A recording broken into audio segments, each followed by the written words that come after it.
Eh bien salut à tous et à toutes, ici Kepoa, j'espère que ça va parce que moi ça va nickel. Aujourd'hui on est à Alton's Tower, qui est probablement le plus grand parc anglais, un hit européen pour sûr. On va faire 2 jours, ça va être fou. Il y a tellement de gros rides, vous allez me suivre et je crois qu'on va passer un très bon moment.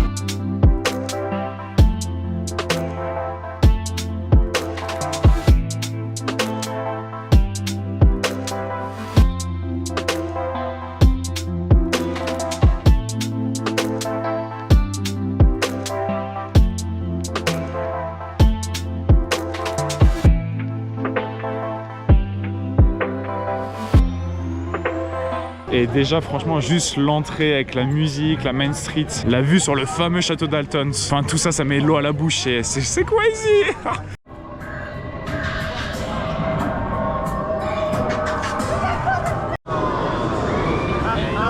Et du coup pour bien commencer notre journée on s'en va sur Smiler avec ses 14 inversions qui est accessoirement le coaster avec le plus d'inversions au monde.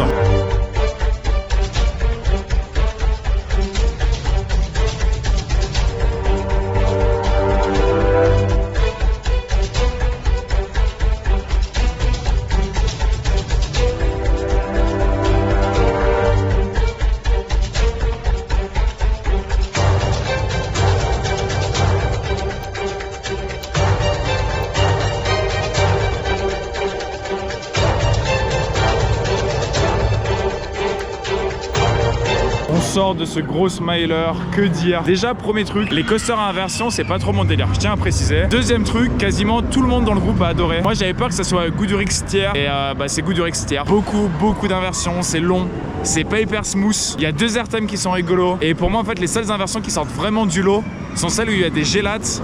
Mais c'est celle où je me fais gifler avec le harnais. Donc vraiment Smiler c'est pas du tout ma cam, c'est que du G+, sauf les 2 airtimes. Donc enfin voilà, je m'attendais à ce que ça soit pas mon type de coaster. C'est pas mon type de coaster.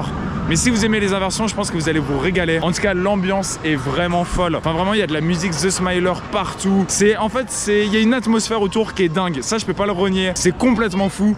Mais le ride, c'est pas ma cam. Mais donc voilà, juste si vous y allez, bon courage parce qu'il y a la petite musique que vous entendez en fond qui vous rentre dans la tête. Et ici, mettre la musique très forte. Vous êtes dans l'ambiance. Donc bon courage pour la musique qui va vous rester dans la tête toute la journée. On est rentré dans la zone de Galactica et Nemesis et waouh, ça en jette, ça en met plein les mirettes. Et du coup là on s'en va sur Galactica qui est le flying coaster du parc B&M.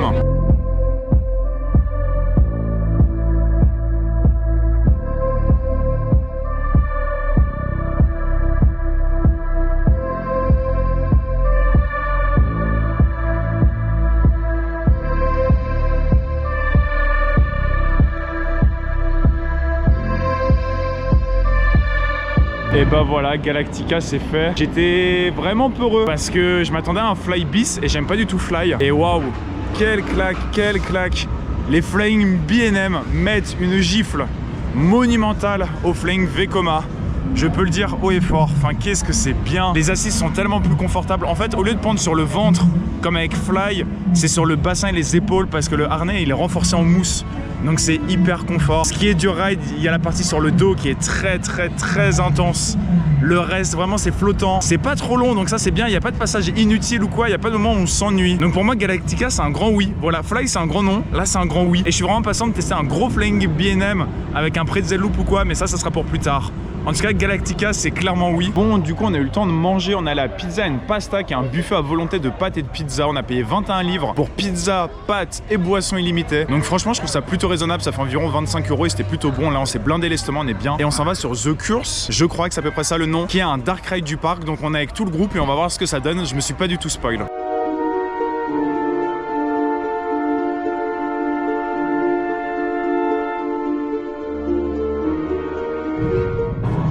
On vient de sortir de ça. Waouh, quel banger, on a fait seulement 5 minutes de queue. C'est l'un des meilleurs dark rides que j'ai jamais fait. En fait, c'est un truc horrifique. Je veux pas spoil, je vais pas en parler pour pas spoil, mais c'est tellement long, c'est tellement bien, tous les effets marchent, vous avez peur, vous transpirez un peu. Enfin vraiment, c'est un banger. Donc faites-le. Si vous passez, vous faites ce truc-là. Il y a même pas de débat en fait. Puis il y a jamais grand monde, donc vous le faites. Et après ce dark ride horrifique, on s'en va se faire peur sur autre chose avec Oblivion, la dive coaster du parc.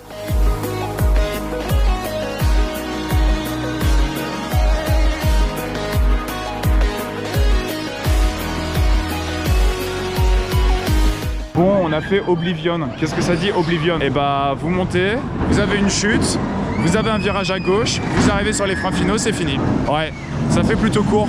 La chute est très cool. Voilà, c'est une très bonne dive, mais c'est beaucoup trop court. Et là, on s'en va sur Octonauts, qui est un petit Family Zone par là. Ça risque d'être pas bien fou. Après, le fait que ça soit plutôt court, on lui excuse parce que c'est le prototype en Europe. Si je dis pas de bêtises, voilà, c'est la première. Donc, bah, on pardonne qu'ils ont fait un test, ils ont essayé des choses. Ça s'est amélioré depuis, donc ça, c'est cool. Et on s'en va sur Octonauts, qui est un petit Family Zone par là. Donc ça risque d'être bien triste. Mais bon, on veut notre plus 1.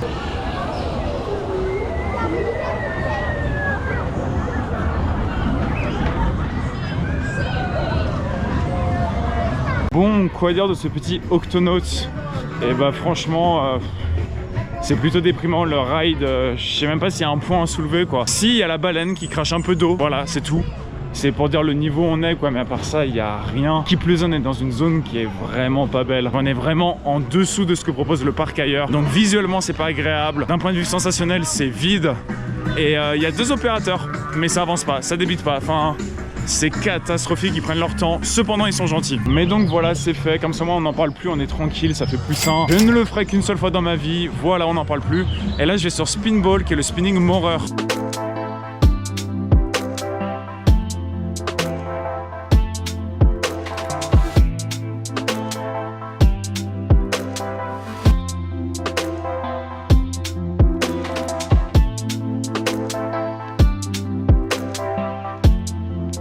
Bon, du coup, ce petit spinning c'est fait. Alors, on a eu un tour, on était pas mal déséquilibré, on a beaucoup spin. Donc moi, à part envie de vomir, il n'y a pas eu grand chose d'autre. Cependant, il faut noter que le layout est vachement cool.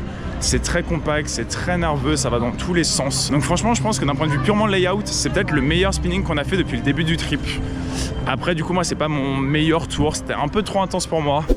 Bon, il n'y a encore pas de transition, mais nous voilà sur le jour 2 à Altons. Ça va permettre de faire tout ce qu'on n'a pas pu faire hier. Et on va commencer par Rita, qui est un des 2 Intamin du parc.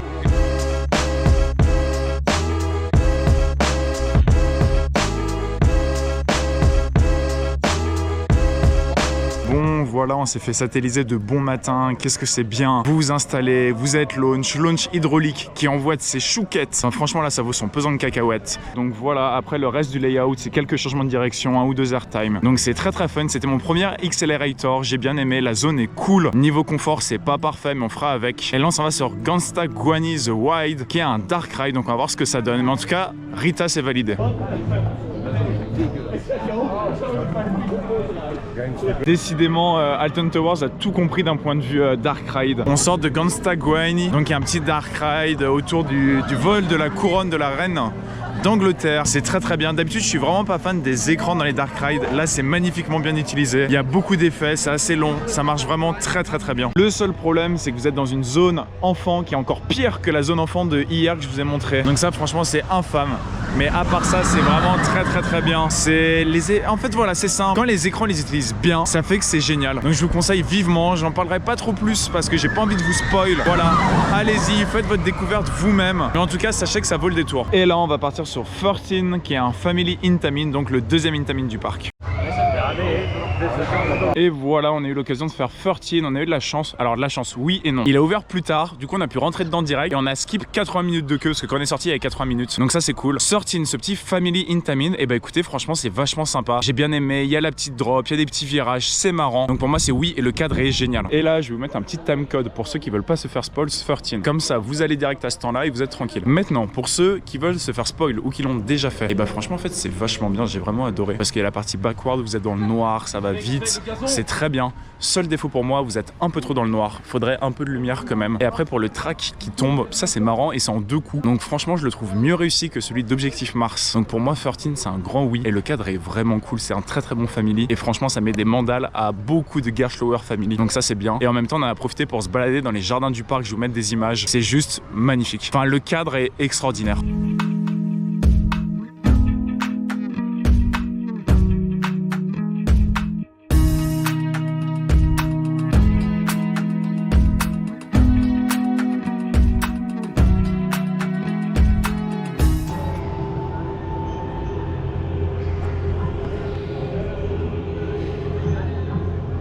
Et ouais, c'est pété. Bon, ça fait quelques jours que c'est fermé, je vais vous montrer la bâche après là. Bah voilà, on savait, on s'y attendait, tant pis, ça fait partie du jeu, on sera obligé de revenir. Quel dommage. Et du coup, Wickerman, ça me permet de vous parler d'un petit truc quand même qui sont les Secret Weapons. Donc en gros, c'était les nouveautés, c'est toujours les nouveautés de Alton's Towers. Donc Wickerman, ça a été une Secret Weapon où la particularité, c'est le premier coaster en bois à mélanger le feu et le bois. Parce que dans la statue, il y a du feu. Il y a une Secret Weapon avec le Flying, qui a été le premier Flying d'Europe. Il y a une Secret Weapon avec Nemesis, qui est le premier Inverted d'Europe. Donc voilà, il y a une Secret Weapon avec aussi The Smiler, qui est le coaster avec le plus d'inversions. Donc en gros, les Secret Weapons, c'était un peu un moyen pour Alton's d'annoncer leurs nouveautés et à chaque fois d'aller chercher des exclus. Donc voilà, Alton Towers, ils veulent des choses originales. Ils veulent pas le truc banal que tout le monde a. Donc voilà, il nous manquerait une Secret Weapon. Mais bon, on reviendra, c'est à charge de revanche vraiment. Et petit point à souligner, donc le ride est fermé. Le parc n'a pas communiqué dessus sur les réseaux. Par contre, il y a un opérateur qui ouvre la boutique, donc la boutique de Wickerman est ouverte. Et il y a un opérateur à l'entrée là-bas de Wickerman qui vous explique que c'est fermé et que ça ouvrira pas. Donc ça là-dessus, il faut avouer que sur le parc, la gestion est pas trop mal.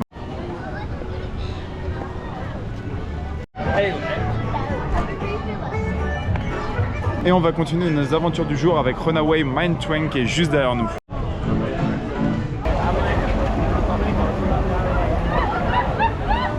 Bon, que dire de Runaway? Le coaster en lui-même c'est très moyen, c'est vraiment un mauvais power raid.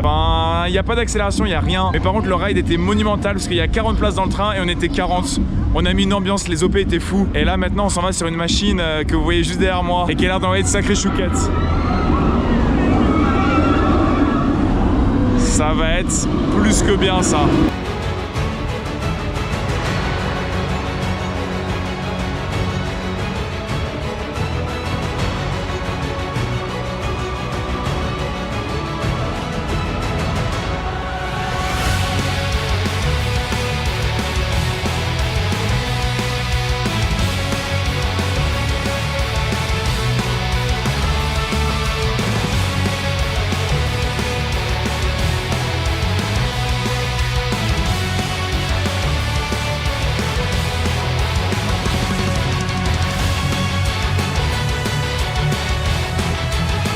Je sors du bousin. Et je peux vous dire que ça envoie du pâté. Franchement, j'en avais entendu beaucoup parler. Les gens en parlent beaucoup. C'est un inverted qui fait beaucoup parler de lui. Et je suis un peu mitigé. Je m'explique pourquoi. Déjà, il n'y a rien à dire. La zone est magnifique. Franchement, ça, c'est du très très beau travail. J'ai pas connu l'ancienne version, mais ne serait-ce que cet œil-là, muchas pepitas. Après, vous montez. Il n'y a pas de drop. Vous descendez légèrement, vous arrivez dans un corkscrew qui vous arrache. Il y a une hélice descendante qui vous fait dormir. Donc ça pour moi c'est très très bien. En fait la première partie est folle. Et jusqu'au loop c'est incroyable. Mais après le loop on perd en rythme. Voilà, après le loop ça se calme et c'est beaucoup plus classique. Donc en fait c'est un peu un coaster à demi-teinte. Parce que la première partie c'est du bonheur. Vraiment le petite descente, corkscrew, hélice descendante. On l'entend passer, c'est dingue. Voilà, mais après la deuxième partie, tout ce qui est après le loop, c'est un peu plus décevant, c'est un peu plus calme, c'est un peu plus classique. Donc personnellement, j'aime beaucoup, mais c'est pas une masterclass absolue. C'est très bien, mais c'est pas exceptionnel, voilà. Et maintenant qu'on a fait Nemesis Reborn, on s'en va sur Nemesis Subterra. Je me suis pas du tout spoil, je sais pas ce que c'est, mais bon, il faut bien découvrir. Waouh. Nemesis Subterra, mais c'est un truc de débile. C'est un truc de dégénéré. En fait, j'ai même pas les mots. J'ai jamais vécu cette expérience-là dans un parc d'attractions. J'ai vraiment jamais eu ça. En fait, c'est une expérience tellement particulière.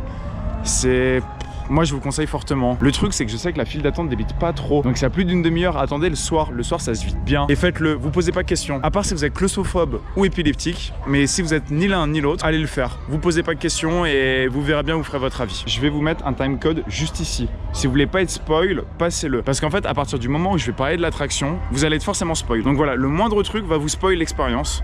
Donc passez ici si vous voulez pas connaître et pas savoir avant de le faire.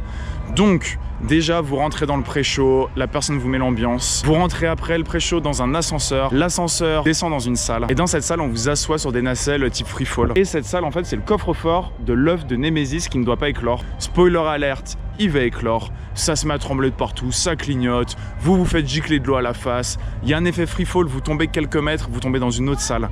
Et là, dans la salle, c'était la panique. Tout le monde se met à crier, tout le monde se met à hurler. Ça part en cacahuète de partout, c'est inexplicable, j'ai jamais vu ça. Et vous remontez à la salle de l'œuf. Donc là, c'est la première partie. Et là, il y a un opérateur qui rentre dans la salle, qui clignote de partout, il y a de la fumée. Enfin, vraiment, c'est le bordel. Hein. Faut s'imaginer que c'est le bordel là-dedans. Il y a un opérateur qui arrive et qui se met à hurler qu'en gros, on doit fuir, on doit partir en courant parce que là, c'est le bordel et qu'on va mourir. On part, on finit dans un autre ascenseur qui se met à déconner, qui pète dans tous les sens. Et après, on finit dans une partie un peu maze, où on passe dans des salles. Et il y a des acteurs qui vous font peur, vous faites la salle de décontamination, et après, vous sortez. Enfin, j'ai jamais vu autant le bordel dans une maze. Enfin, en fait, c'est même pas une maze. Enfin, je sais pas ce que c'est, je sais même pas comment le décrire, mais je n'ai jamais vu autant le bordel dans une attraction. Mais c'est un bon bordel, attention, les gens se frappaient pas ou quoi, mais c'était la panique. En fait, c'était oppressant, je me sentais pas bien, c'était génial. Seul petit défaut, la première partie, j'ai rien à dire. J'aurais peut-être aimé 1 ou 2 allers-retours de tour en plus, mais ça c'est du détail. Mais par contre, la deuxième partie est un peu courte, donc j'aurais préféré un chouïa plus à la fin. Mais sinon, l'expérience est géniale, donc je peux que vous le recommander. Bon, voilà, la journée à Altons c'est terminé, le séjour est fini. Je m'en vais donner mon avis sur Altons. Que dire? Et ben en fait, je comprends pas pourquoi on parle pas plus de ce parc. Je comprends pas pourquoi les gens ne vont pas plus dans ce parc. Alors oui, c'est au milieu de nulle part en Angleterre, mais c'est tellement bien. Quel banger! Les 2 dark rides sont cool.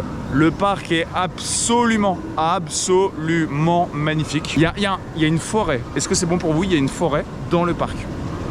Le parc est incroyable. Il y a une collection de rides pour tous les goûts, pour toutes les couleurs, pour toutes les tailles, pour tout le monde. Enfin voilà, Smiler, j'ai pas trop accroché, mais Rita, le launch, il envoie des chouquettes. Nemesis, même si c'est un peu overhype, c'est très bien. Galactica, ça met une gifle à Fly. Donc voilà, vraiment, il y a plein de trucs à faire. Malheureusement, on n'aura pas eu Wickerman, mais on aurait eu un bon séjour quand même. Donc vraiment, en fait, Altons, c'est un parc que je peux que vous recommander. C'est vraiment très bien. La gestion n'est pas parfaite. Honnêtement, aujourd'hui, on a eu une moins bonne journée qu'hier. Il y a des débits qui se traînaient un peu, il y a des attractions, il y avait moins de trains qu'hier. Donc c'est dommage qu'on voit qu'à Galactica, il y a 2 quais d'embarquement, qu'on voit que Nemesis, ils peuvent vraiment sortir les doigts des fesses. Quand on les voit se traîner, ça fait un peu mal au cœur. Puis on voit des rides qui ouvrent un peu tard, on voit des rides qui tombent souvent en panne. Donc voilà, aujourd'hui, c'était un peu plus catastrophique qu'hier, donc c'est dommage. Mais ça n'empêche que ça reste un excellent parc, qu'il faut y faire un détour, qu'il faut venir. Donc moi, je ne peux que vous recommander de venir. Faites 2 jours. Parce que un jour, déjà avec Fastpass c'est tendu, mais vous serez frustré, vous n'aurez pas le temps de tout faire, vous n'aurez pas le temps de tout voir, vous n'aurez pas le temps de profiter du parc. En fait, c'est un parc où c'est génial de chiller dedans. Donc moi, je vous conseille, faites 2 jours, voire 3 jours, vous passerez un très bon moment. Donc voilà, au cas où, si vous passez en Angleterre et que vous avez une voiture, parce que c'est impossible de venir en transport, venez à Altons Tower et vous passerez un très bon séjour, vous me remercierez. Moi en tout cas, mes aventures s'arrêtent là. Le trip continue, on a fait pile la moitié, voilà, on a fait 4 jours de parc, il nous en reste 4. Donc ça va être fou. Je vous retrouve très bientôt, je l'espère pour vous, pour de nouvelles aventures. Pour moi c'est demain, pour vous, vous connaissez la chanson, c'est un autre moment. Donc moi je vous dis à la prochaine, allez tchuss. Et juste, je me permets d'ajouter un dernier petit truc. Dans cette vidéo, c'était surtout un vlog pour vous montrer le parc et les grandes lignes. Je vous conseille d'aller sur internet et de vous renseigner pour les secret weapons et pour les storylines. Toutes les storylines sont très poussées, toutes les zones sont très poussées. La zone de Nemesis est fabuleuse, la storyline de Nemesis est fabuleuse. Donc allez sur internet et renseignez-vous parce que vous le regretterez pas. We are